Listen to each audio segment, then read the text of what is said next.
Saroj Kumar Sahu PTA president Odisha Adarsh Vidyalaya ओताबिरा आम आज आम बरगढ़ जिला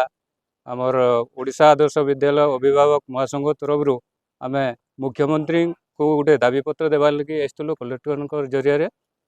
बोले आमर आम संबादपत्र किसी दिन है खबर पाऊँ जे आमर ऑल ओडिशा माने ओडिशा आदर्श विद्यालय शिक्षक माने से माने दाबीपत्र देछन 13 दफा दाबी आउ से माने 8 तारीख तक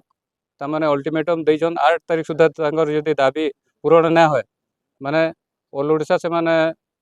छुट्टी करी से माने भुवनेश्वर जाकर स्ट्राइक करबार योजना रखीछन। इदिर लगी आमे जतेले जानलु आमे आज आइसलु अभिभावक बरगढ़ जिला महासंघ तरफ जे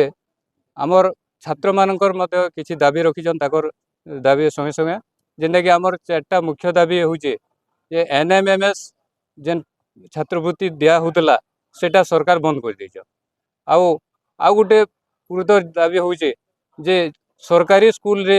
जेन पिला माने पढ़ुतेबे सरकार 2021 रु जे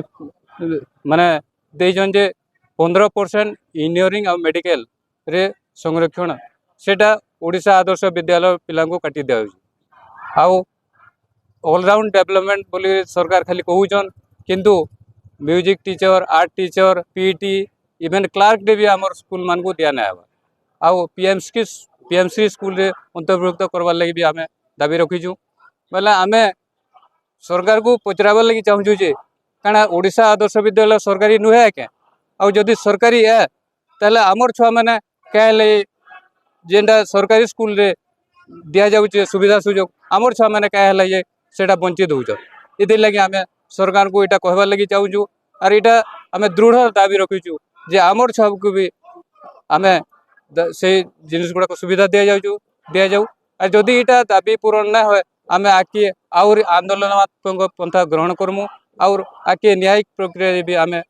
जिमु। बरगढ़ रो मोना साहू रिपोर्ट बरगढ़ टाइम जेकोसी न्यूज देवार लगी आम नंबर के फोन करूँ।